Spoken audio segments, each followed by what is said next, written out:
नमस्कार दोस्तों, कैसे हैं आप सब। हमारे चैनल शिव कन्या में आप सभी का स्वागत है। दोस्तों, सबसे पहले हमारे चैनल को सब्सक्राइब करना ना भूलें। पत्नी के प्रेग्नेंट होते ही पति घर छोड़कर भाग गया। कहानी शुरू करते हैं। हेलो माँ, कैसी हो। अरे कुछ नहीं, पूछ बेटी, 4 दिनों की कांताबाई नहीं आ रही है। काम कर कर के कमर टेढ़ी हो गई है, घुटनों का भी दर्द उभर आया है। जितना जरूरी होता है उतना ही किया करो माँ। उतना ही करती हूँ बेटी। खैर छोड़, तू तो ठीक है। हाँ माँ, परसों विवाह मौसी की पोती भी मंगनी थी। शगुन में खूब अच्छा सोने से सेट आया था।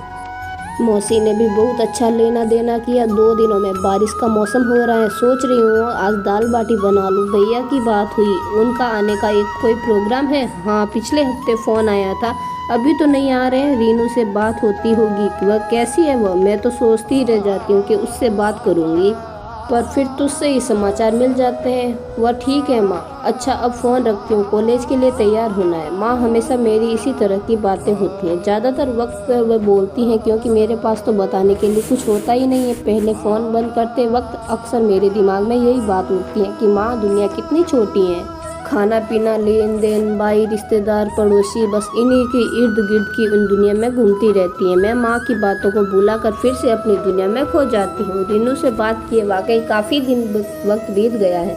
वह भी तो अपने काम में बहुत व्यस्त रहती होगी। दूसरे अमेरिका और इंडिया टाइमिंग का अंतर है, और जब मैं फ्री होती हूँ, बात करने का मूड होता है, तब वो सो रही होती या फिर किसी ज़रूरी काम में फंसी होती है। पर आज रात में उससे ज़रूर बात करूँगी। उसकी छुट्टी भी है, सोच रही है।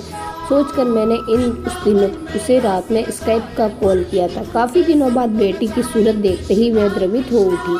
कितनी दुबली हो गई है तू, चेहरा भी कितना पीला पीला नजर आ रहा है। तबीयत तो ठीक है तेरी। हाँ मॉम, मैं बिल्कुल ठीक हूँ, एक प्रोजेक्ट में बिजी हूँ। वही रही दुबला होने की बात, तो हर इंडियन माँ को अपनी संतान हमेशा कमज़ोर ही नजर आती है। नानी भी तो जब आपसे मिलती थी, अरे बेटी तू कितनी कमज़ोर हो गई, कह कर लिपटा लेती थी आपको। फिर नसीहते आराम, दूध पिया कर, बादाम खाया कर। अच्छा छोड़ बस सब। यह वैक्यूम क्लीनर की आवाज़ आ रही है, मेड काम कर रही है। मेरी नज़रें अब रीनू से हटकर उसके इर्द गिर्द दौड़ने लगी रही थी। यहाँ कैसा मेड मॉम, सब कुछ खुद ही करना पड़ता है रोज़ाना। मेरा रूममेट सफाई कर रहा है। क्या तू एक लड़के के साथ रह रही है, कब से। मेरी चीख निकल गई थी। कम ऑन मॉम, आप इतना ओवर रिएक्ट क्यों कर रही हो। तुम्हारे नाना नानी के दादा दादी की ये सब पता चला तो तूफान खड़ा हो जाएगा। फिलहाल तो आप बिना बात तूफान खड़ा कर रही है मॉम। यह तो शुक्र है वैक्यूम क्लीनर की आवाज़ से रोज़र कुछ नहीं सुन पा रहा है, वरना उसे कितना बुरा लगता। तुम्हें रोज़र का बुरा लगना फिक्र है, और मुझ पर जो बीत रही है उसकी ज़रा भी परवाह नहीं है। मॉम प्लीज़, आप बिना वजह के बात का बतंगड़ बना रही है। मैंने आपको बताया ना, यहाँ सब का आम बात है। दरअसल आपकी दुनिया बहुत छोटी है। इंसान 4 चांद पर घर बसाने की सोच रहे हैं, और आपकी सोच अभी भी हमारे परिवार और संस्कार इन्हीं पर टिकी हुई है।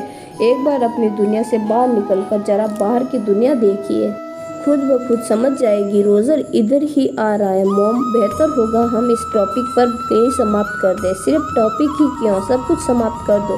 गुस्से में मैंने संपर्क विच्छेद कर दिया, और मेरे गुस्से से न केवल स्टूडेंट बल्कि घर वाले भी खौफ खाते हैं। यह ताप मापी के पारे की तरह पल में ही चढ़ता है, तो समझ जाने के बुझाने या समायोजन करने में पल में उतर भी जाता है। देर तक उसके शब्द मेरे कानों में गूंजते रहे। मैंने सिर झटक दिया, और मानो ऐसा करके मैंने सब कुछ झटके में दिमाग के बाहर फेंक दूंगी। मैंने सोने का प्रयास करने लगी थी। कुछ बहुत दिनों तक मेरे रीनू से बात करने का मन न हुआ, न माँ से। यह सोचकर दुखी भी होता कि रीनू का गुस्सा माँ पर क्यों निकाल रही हूँ। मैंने माँ से बात की थी, पर रीनू की बात गोल कर गई। माँ बाबा को आजकल वैसे भी कम सुनाई देना लगा है, इसलिए मैंने उन्हें बताना हिचक रही थी। पता नहीं आधी अधूरी बात सुनकर वे जाने क्या मतलब निकाल लें, जबकि मामला इतना गंभीर ही नहीं है। सास ससुर देशाटन पर गए हुए थे। चलो एक तरह से अच्छा ही है, वे लौटेंगे तब तक शायद रेणु भी लौट आए। फिर वे अपने आप संभाल लेंगे। रेणु की कमी मुझे इस वक्त बेहतर खटक रही थी। काश वे इस वक्त मुझे संभालते, समझाते। मेरे पास रेणु और मेरी लव मैरिज थी। साथ साथ बढ़ते प्रेम के अंकुर फूटे। जल्द ही प्यार का पौधा पल्लवित हो उठा, इसलिए हमने कोर्ट मैरिज कर ली। जब रेणु उसे दुल्हन के जोड़े में अपने घर ले गए तो थोड़ी नाराजगी दिखाई देने के बाद वे लोग जल्द ही मान गए और फिर दक्षिण भारतीय तरीके से हमारा विवाह संपन्न हुआ था। पर मेरे माँ बाबा को यह बात बेहद नागवार गुजरी थी और वे शादी के शरीक नहीं हुए थे। मैंने उन्हें गुस्सा थी, लेकिन रेणु की हिम्मत नहीं हारे, मानने के प्रयास करने का जारी रखा। आखिर रीनू के जन्म के बाद माँ बाबा पिघले और उन्हें हमें दिल से अपना लिया। उस वक्त मैं बच्चों की तरह किलक उठी थी। माँ से लिपट कर ढेरों फरमाइशें कर डाली। तब से वेणु और रीनू उनके लिए मुझ पर बढ़कर सो गए थे। ऐसी शिकायत करके मैं अक्सर उनसे बच्चों की भांति रूठ जाया करती थी और सभी इससे मेरी जलन कहकर खूब आनंद उठाते थे। वेणु की नॉर्थईस्ट में पोस्टिंग मिली तो मैं रीनू को लेकर उनके साथ रहने आ गई थी। पर छोटी सी बच्ची के साथ असुरक्षित इलाके में रहना, हर वक्त खतरे से खेलता रहना था। रीनू का ख्याल रखकर मैं हमेशा के लिए अपने सास ससुर के पास रहने आ गई थी।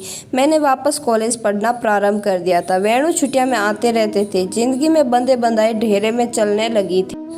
रीनू पढ़ने के लिए विदेश चली गई और वह अच्छी सी नौकरी भी करने लगी। दिल पर बहुत रोया और बदलते ज़माने में उसकी खुशी का ख्याल कर मन को समझा लिया। पर अब तो पानी सिर पर उठा गया था।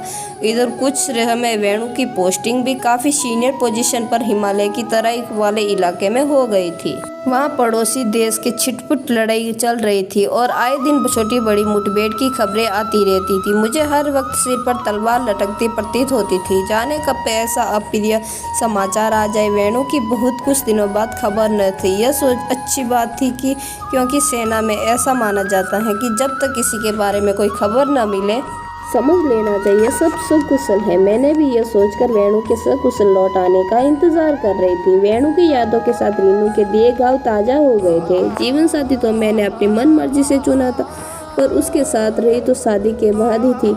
लेकिन यह तो बिल्कुल उलट मामला है। फिर मैंने और रेणु ने शादी के बाद सबको मनाने के प्रयास जारी रखे थे। सबकी गुड़गुड़िया धमकाई झेली, ताने सुने, आखिर सबको मना कर रहे। और इस जनरेशन को देखो, पता है माँ गुस्सा है, नाराज है, मन माहौल है, पर एक फ़ोन तक नहीं किया। काश वेणु यहाँ होते।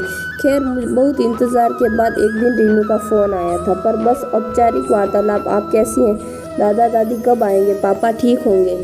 रहने को दिल कर रहा था, क्या पता कितना जीना और शेष है। अब तो तबीयत ठीक नहीं रहती। तेरे भैया भाभी को भी इसी तरह दौरान रहने लगे थे। सब साथ रहेंगे, खाएंगे पिएंगे तो अच्छा लगेगा। पहली बार माँ की दुनिया अलग नहीं, थोड़ी अपनी महसूस हुई। उनका दर्द अपना दर्द लगा। और हाँ माँ, ज़्यादा छुट्टियाँ लेकर आने का प्रयास करूँगी। कांताबाई से मुझे मालिश करवानी। आजकल मुझे आर्थराइटिस की प्रॉब्लम हो गई है। आपके हाथ का मक्का की रोटी और सरसों का साग खाने का बहुत मन हो रहा है। गोभी गाजर वाला अचार भी डालकर रखना माँ। पर टीचर में अपनी उधर चुप्पी छाई रही थी। मैं समझ गई भावनाओं को आवेग ने हमेशा की तरह माँ का गला अवरुद्ध कर दिया है। जल्द मिलते हैं माँ। माँ की भावनाओं का सम्मान करते हुए मैंने तुरंत फ़ोन रख दिया। अगले सप्ताह एक लंबी छुट्टी अरेंज कर जल्दी ही अपने आने की सूचना भी दे दी। स्टेशन पर माँ बाबा दोनों मुझे लेने आए। मैं हैरत में पड़ गई, क्योंकि उन्हें गिरता स्वास्थ्य को ध्यान में रखते हुए मैंने उन्हें सख्त हियादत दे रखी थी। मैंने राहत की सांस ली। आपको तो मालूम ही है माँ, कोई खबर नहीं, मतलब सब कुशल ही होंगे। एक बहुत अच्छी खबर है, मैंने एक प्यारे से गुड्डे की परनानी और तू नानी बन गई है। माँ की नज़रें में मेरे चेहरे में जमी थी, जहाँ एक के बाद एक रंग आ जा रहे थे। मैं कुछ समझ नहीं पा रही हूँ। माँ किसकी बात कर रही है? हमारी रीनू ने 2 दिन पहले एक बेटे को जन्म दिया है। वह यही पर घर पर हमारे पास। क्या? आश्चर्य से मुंह खुला का खुला रह गया। उसने तुझे यह बता दिया था कि वह रोजा नाम के किसी लड़के के साथ रह रही थी? हाँ, पर सब ने नहीं बताया था। उसकी हिम्मत ही नहीं पड़ी। बेटी तेरी गुस्से की घबरा गई थी। फिर उसे यह भी ख्याल आ कि तू अभी बिल्कुल अकेली रह रही है। वेणु भी इतने खतरनाक मोर्चे के तैनात है और तू वैसे ही बहुत परेशान होगी। पर माँ, मुझे तो बताना था। मेरी आंखों में सम्मुख उसका पीला और दुबला चेहरा घूम रहा था। मुझे बताना चाहती थी पर तभी से सब गड़बड़ा रहा। रोजर इतनी जल्दी बच्चे के लिए तैयार नहीं था। वह अबॉर्शन करवाना चाहता था पर रीनू उसके लिए तैयार नहीं हुई। विवाद बढ़ा और रोजर घर कर छोड़कर चला गया। मैंने भी भागकर पहले रीनू को फिर से उन्हें नन्हे से नाती को सीने लगा लिया। रीनू आश्वस्त हुई और फिर खुलने लगी। इसकी आंखें बिल्कुल पापा जैसी है ना मॉम, मुझे आपके हाथ का पायसम और उत्पम खाना है। वह बच्चे की तरह किलक रही थी। नानू नानी मॉम, आप सब एक बात बताना था। कल रात दिल नहीं माना तो मैंने रोजर को गुड्डे का फोटो भेज दिया। उसका जवाब आया वह शर्मिंदा है, जल्द आएगा। माँ मुझे देखकर मुस्कुरा रही थी। तो दोस्तों, आज की हमारी कहानी आपको पसंद आई हो तो हमारे वीडियो को लाइक ज़रूर करें। साथ ही साथ आपको इस कहानी के बारे में कुछ कहना है तो कमेंट बॉक्स में ज़रूर लिखें और हमारे चैनल को सब्सक्राइब करना बिल्कुल भी ना भूलें। धन्यवाद दोस्तों।